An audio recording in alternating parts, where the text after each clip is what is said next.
Happy Sabat. Sabat. Natong tanan so dalaygon ang Ginoo sa iyang kaayo ka nato nga gitagaan sa kita niyag panahon adlong igpapahulay. So ang akong pagadad-on karong adlong igpapahulay ginauluhan kini karon ang adlaw sa pagselyo. Sa English is now is the sealing time. So kabalo bata nga ginaselyuhan nata sa Ginoo karon? Pero kabalo ta unsa ang selyo sa Dios, no? So kung doon na mo yung mga Bible, ablihin yung Bible, ubani ko ninyo sa pagbasa, aning Revelation chapter 7 verse 3. Giingon sa English, no? Hurt not the earth, neither the sea nor the trees, till we have sealed the servant of our God in their foreheads. We know nga dunay ka-fourth angel nga nag-hold sa wind, which is hapit na gyud niya buhian once nga masilyuhan na ang iyang katawhan, no? Buhian na sa mga anghel ug mo kadtong walay tabon, ug tong walay selyo sa buhi nga Dios is maigo ana ug ginatawag ka nagpito ka hampak. Mauna siya kaligot-got ug kasuko sa Dios nga. Pero ingon dire nga ayaw sa ninyo hilabti ang yuta ug ang kahoy hangtod nga matimrihan ang mga alagad sa atong Dios. So, kinahanglan nga matimrihan ta mga igsoon. So, kining adlaw igpapahulay mo ning silyo, unsaon sa pagbalaan, sa Biyernes pa lang, o sa unang adlaw sa semana, magunahuna na ta unsaon nato sa pagpangandam, nining adlaw igpapahulay. No? Kay usa-usa kana sa pagbalaan sa adlaw igpapahulay. Ingon sa early writings, page 43, ingon dire, Satan is now using every device in the sealing time to keep the minds of God's people from the present truth and to cause them to waver. Ngano man giingon diri nga mind? Sister Mercy, unsa man imuhang sa imong panglantaw nganong ang gipaningkamutan sa kaaway nga makuha niya kining mind nato?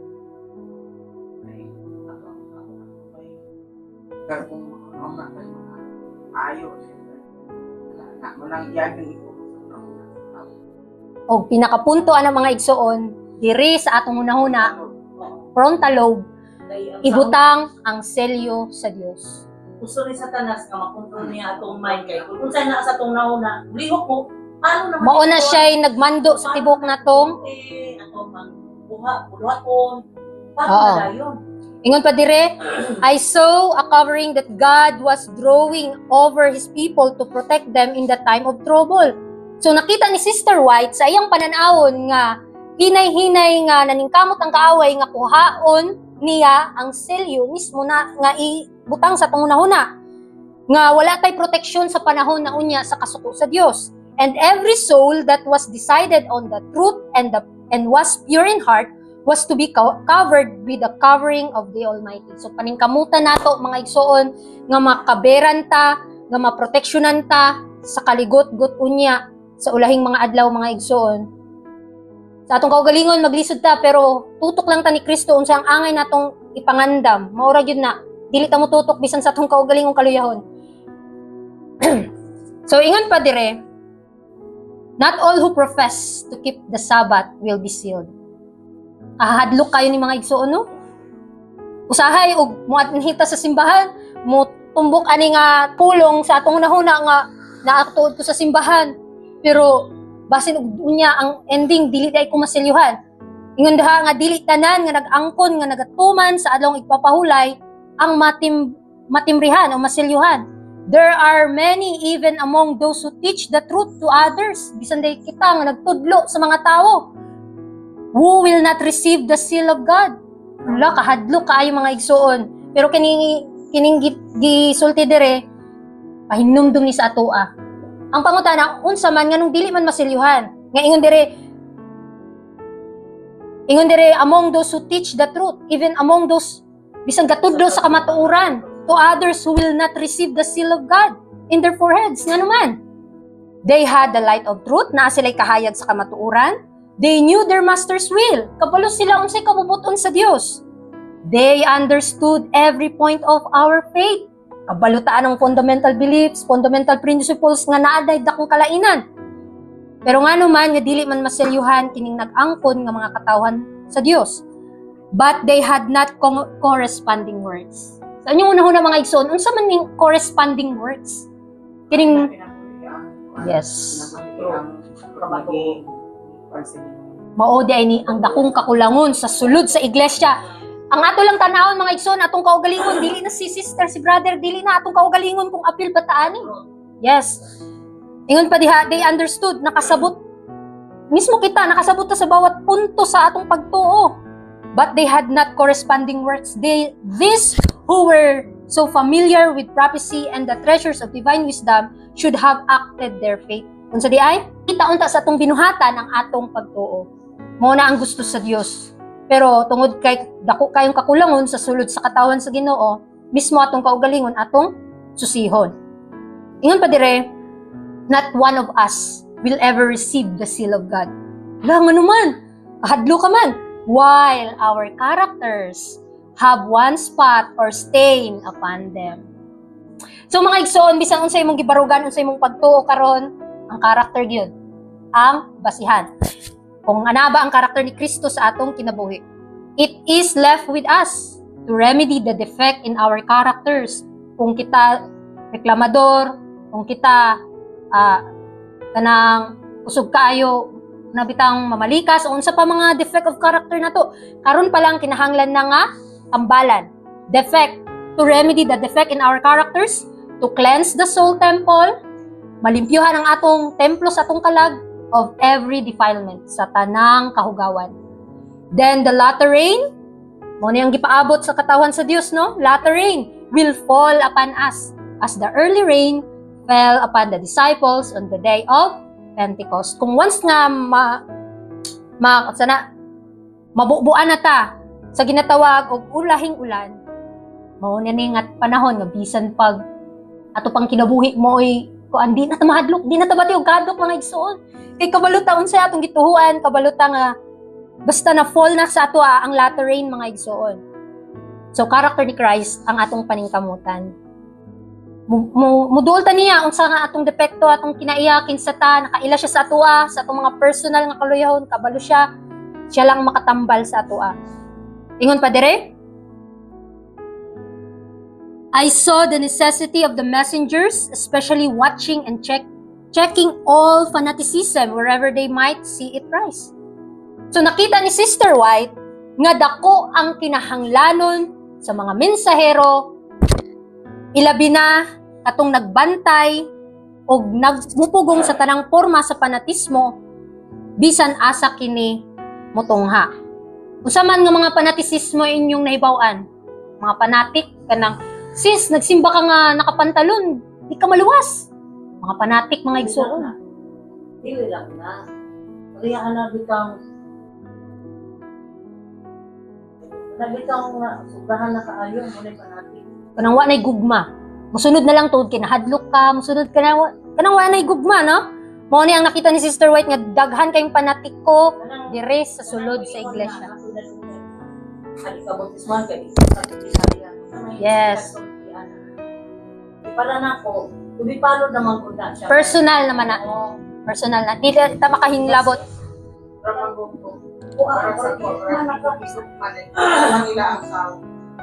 Gusto siya sa kaya kaluwasan. Sila mismo mo i-judge Na dili na nimo kaya. Pagikuan nila ngayon na. So, Ang pinakapuntuan ng mga igsoon, unsaon man nato kaniha, unsaon man nato nga ipakita sa mga unbeliever, ilabi na mga Sunday keeper, kung sa atong sulod sa iglesia sa atong mga kaigsuonan, mangkungkumta. Unsaon nato sa pagpakita sa kahayag kanila nga mismo sa atong kaugalingon, mismo bisan ang mga kaigsuonan nato sa taas nga panahon mibiya na lang. Tungod sa man ang inyong grupo diha nga og dili vegetarian, dili di ay makaon na. Murag kay walay gugma ang pagsunod. Maguna roy. Manay fanaticism. Sa mismo gani karon na mag-isa. Hmm. Nay gihimo nga Mao po na gigamit sa kaaway para maluyat ta. Sipalit sila kay kasi mag-isa pa. Sana ko sipalit sila kay di pa palihan kay kamo mag-isa pa niya kami. Oh, diha na hinoon magkabulag. Wa na, kay ikaw vegetarian, ikaw nag-isa pa, ikaw nagamit pag mga susuni. Ako pa Okay. So padayon ta mga igsoon, ingon pa dire, and have our eyes open to his device and snares. Hinaot nga makita nato unsa iyahang mga panglingla. And have on the whole armor of God. Sulubo nato ang tibuok hinagiban sa Dios. The fiery darts of the wicked will hit us. There are many precious truths contained in the Word of God, but it is present truth that the flock needs now. Kani nga words mga igsoon, gibalik-balik ni Brother Diyos sa una. Basta mabasahan ako ni makahinumdum ko sa iyang mensahe nga kadaghang mga kamatuoran nga angay natong isulti nganong nagbantay man ta sa kalayahon sa uban. Mao ni ang dako nga pangutana sa atoa. Present truth, ang presenting kamatuoran unsa man? Diba? Kabalota nga third angels that the flock needs now mo na ang gikinahanglan sa atong panon karon. Ingon pa dire, I have seen the danger of the messengers running off from the important points of present truth to dwell upon subjects that are not calculated to unite the flock and sanctify the soul. Satan will here take every possible advantage to injure the cause. So, insa day mga igsoon, o basahon pa nato sa Bisaya, ingon pa dire nga, adunay daghang bililhon nga mga kamatuoran sa pulong sa Dios, apan ang gikinahanglan karon sa panon mao ang presenting kamatuoran. Ingon pa dire, nakita ni Sister White nga dako ang katalagman nga ang mga mensahero mulikay sa importante kaayo nga mga punto sa kamatuoran. Og mupuyo sa mga hilisgutan nga dili makahiusa sa panon og dili makapabalaan sa kalag sa unsa mga paagi. Nang tumbuko ng atong kaluyahon, no? Mao man na murag mawala na kaggana sa pagpangalagad. Dinhi si Satanas mugamit sa tanang posible nga kahigayunan aron madaot ang buluhaton sa Dios. So mga igsoon dili ta paapekto sa moabot na unya nga mga pagsulay, sa ginagmay nga pagsulay nga labi na ug natay makauban sa panimalay ug sige ingon simba-simba unya ang batasan mo gihapon, murag makapaluya jud na mga igsoon, no? Pero siyempre, sumbong nato sa Ginoo. Mo kanang silent is eloquence. Magpakahilom na lang jud ta, ampon na lang jud nato sa Ginoo kay kabalo ta kung kinsa ta ug unsa atong kinaiya. So ingon pa dire, Satan was trying his every art to hold them where they were, until the ceiling was passed, until the covering was drawn over God's people. Unsa day mga igsoon? Si Satanas nagagamit sa tanang paagi aron nga pugnan sila sa ilang kahimtang hangtod mulabay ang panahon sa pag-selyo sa Dios. Ug makita sa kaaway naningkamot ang kaaway nga ayaw na pangalagad, itumbok ang imong kaluyahon, dili na ka mapasaylo, magpabili na lang kang inana. Ug hangtod nga agkatong muselyo nga anghel mulabay na lang. Hangtod nga dili na lang ta maselyuhan kinaminaw man ta sa tambag sa kaaway. So ingon pa dire, hangtod ang tabon mawala na sa ibabaw sa katawhan sa Dios. Mao ni ang makahadlok sa kanat sa atong kahimtang karon kung maminaw bitaw ta sa mga sugyot sa kaaway nga tumbukon ra ba sa kaaway yung atong kaluyahon, mga magluyag yung tagsamot. Ingon pa dire, og sila mabiyaan nga walay panalipod batok sa nagadilaab nakakungot sa Dios. Mga igsoon paningkamutan gyud nato nga maproteksyonan ta ni ining kaligot-got nga unya nga gitawag kinig pito ka katapusang mga hampak. Gisugdan na sa Dios ang pagbutang ni anang tabuna ibabaw siyang katawhan. Kanus-a Sister Marlene, kanus-a nagsugod og patik ang Dios.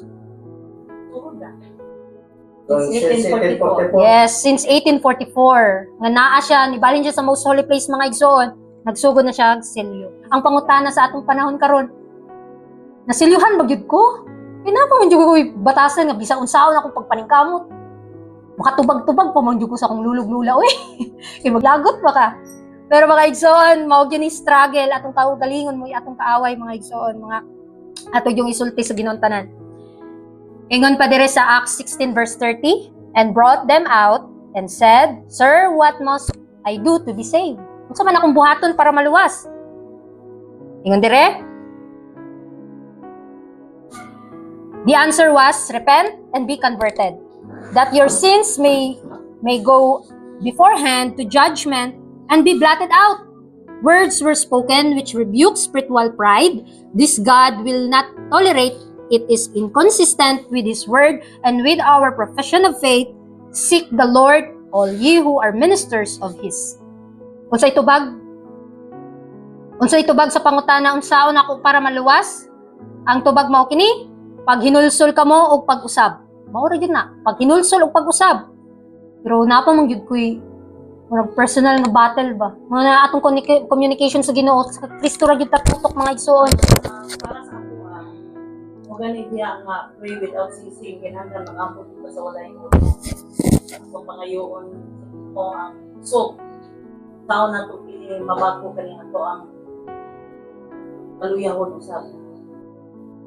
E kung sa paningkamot na ito nga kuan, unang mo ginag-advise ang tanan, kita mo lang tao sa kaluyahon sa kung sika tao kay isa lang tao niya.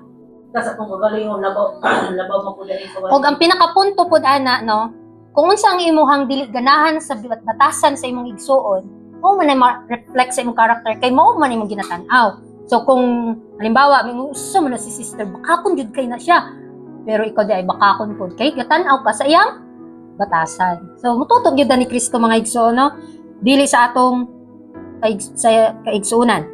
Ingon pa dire sa Isaiah 55 verse 7, let the wicked forsake his way and the unrighteous man his thoughts, and let him return unto the Lord, and He will have mercy upon him, and to our God, for He will abundantly pardon. So, biyaan na gyud nato mga igsoon ang atong mga dalan nga pagkadili matarong. Ug ang atong mga 55 verse 7, ang atong mga hunahuna, usahay mag-overthink ka, usahay what if no, og maunsa ko anang mga tuiga, murag mahadlok na ta.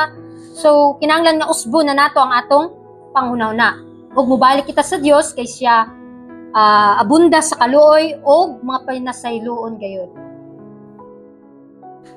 Sa atong last mga igsoon sa Selected Messages, Volume 1, ingon pa diha, the time has come when we must expect the Lord to do great things for us. Miabot na ang panahon mga igsoon nga ang atong gipaabot nga dunay na untay dakong buhaton ang Ginoo para sa atoa. Our efforts must not flag or weaken. We are to grow in grace and the knowledge of the Lord before the work is closed up and the sealing of God's people is finished. We shall receive the outpouring of the Spirit of God. Angels from heaven will be in our midst. The present is a fitting up time for heaven when we must walk in full obedience to all the commandments of God. Aron nga perpekto ang atong pagsunod sa balaod sa Ginoo, kinahanglan ta mabubuan ni ining grasya mga igsoon. Kung nagunahon na bitaw ta mga igsoon nga sunod adlaw na lang ko magbag-o, kay ang character building is a lifetime process. Habang nabubuhay ka bisag nag-edad na kag 90 pero buhi pa ka, doon na pa man kay kaluyahon once nga buhi pa ta. Dili ka makaingon nga balaan na ka tungod kay duna pa nakig-away pa ang imong kaugalingon. Kinahanglan makigbuntog ta sa tong kaugalingong mga gana, mga kaugalingon nga mga pangandoy. Og nahimo na og gibuhat na sa Ginoo ang iyahang mahimo. Ang ato unsa pa man ang atong buhaton. So kinahanglan kita mutubo sa grasya adlaw-adlaw og sa kahibalo sa Dios sa dili pa matapos ang buluhaton og mahuman ang pagsilyo sa katawan sa Dios. So while we have time nga pwede pa ta makapangalagad, pwede pa ta makasimba, pwede pa ta magka-gather aning mga pagpupulong. Kinahanglan nga dili nato usika ng panahon mga igsoon kay diri man ta sumala sa atong binuhatan, sumala sa atong mga pinulungan, diri ta tan-awon sa Ginoo kung nagmatinud-anon ba ta sa pagpangalagad. Hangtod nga masilyuhan ta sa Ginoo sa atong mga agtang. Ang atong unahuna anaa ba sa iyaha mao yun na o bisan sa pagpaningkamot sa kaaway, magpadayon ta, no? Matud pa ni Sister Mercy nga bisan magkadaghang pang pagsulay nga moabot sa atong kinabuhi. Pero samtang may panahon pa, padayon ta kay kung unsa nga atong nabatasan sa buhi pa ta, dili na mahimong kawang unya sa pagbalik sa Ginoo. Makita man na recorded man na mga igsoon kung unsa ta ka pagkamatinud-anon no, sa pagpangalagad sa Ginoo, di ta magpakawas paglaom kay ang Ginoo dili siya magpasagad ug dili niya pasagdan ang katong mga naningkamot ug naghinulsol nga mga katawhan. Salamat.